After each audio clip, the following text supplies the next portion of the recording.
Future people. It's Monday. It's March 25th, 2024. I said that more smoothly this time. Getting better. Working on my fucking radio voice. We have demos. Let's start with John Watson. John? Hello, everyone. Mine is more of a, this is what I did 2 weeks ago, and I presented it last week, but now I've actually got data, so it makes more sense. So, Nice. yeah, we're talking like test aggregation. So hopefully you can see my screen in build kite. Yeah.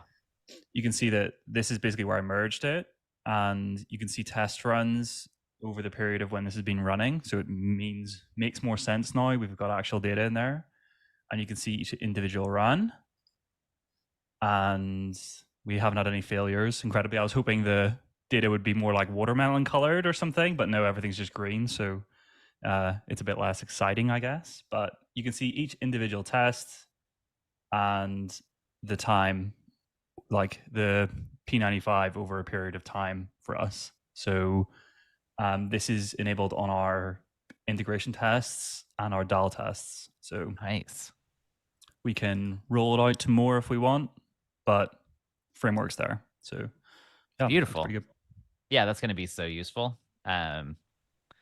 Brit, show us your demo. Yeah. So Victor, I hope this isn't what you're demoing. I saw last week that we added back schema component ID and schema variant ID to the debug panel. And so while I was on the plane yesterday, I also added attributes. Oh, nice. So yeah, that wasn't my demo, but it's pretty cool. Yeah. So you see inputs, input sources, value. There's a couple things I noticed that I want to talk through with some of you as doing this, but otherwise, they are there. Hey, Brit, can you hit the diff tab as well?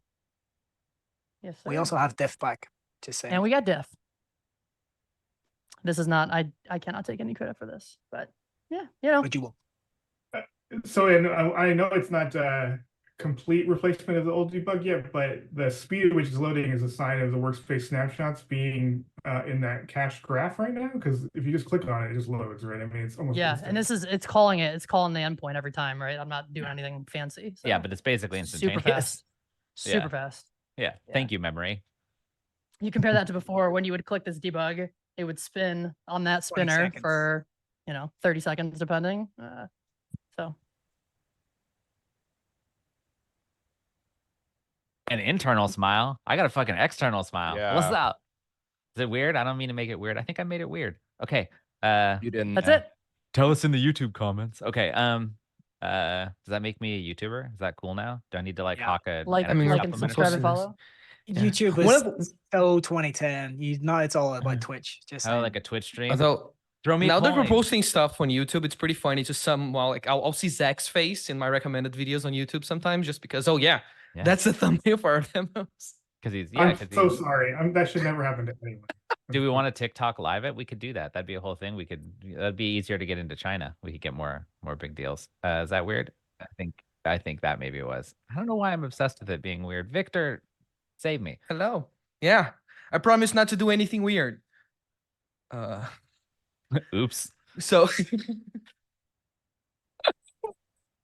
yeah, so the other thing that we're back, like last week I talked about controlled values, and now what we have back is not only socket indication. So let's demo here. So an EC2 instance has a region. If I connect it through a socket, it'll block the value out because it comes from outside, it's populated by elsewhere, and I can override it. And when I set a value to it, anything, it'll give me a yellow thing. This is set manually, and I can unset it too, and it'll revert back to the value that's coming from the socket, which is nothing right now. It could have been something. There we go. And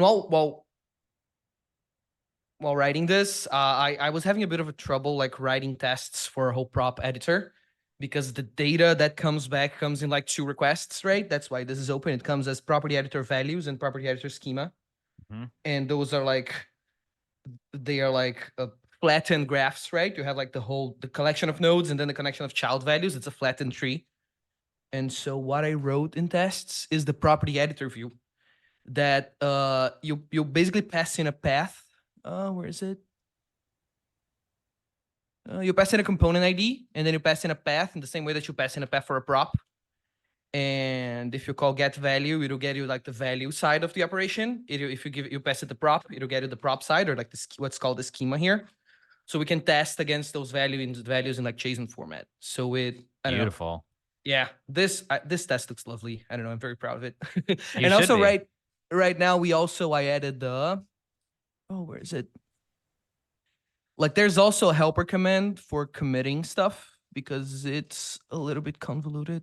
Commit and rebase, Victor, if you search for it. Commit and No, update snapshot. update snapshot, that's the one. And it takes like a mutable. So you don't need to like copy the 3-line code and check if there was any rebase failures. You can just commit and update snapshot.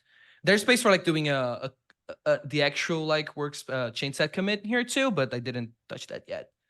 But yeah, tests are easier. Sweet. Very good. All right. Any last minute demos, walk-ons? Funny stories? Okay, great. Future people. We'll see you next week.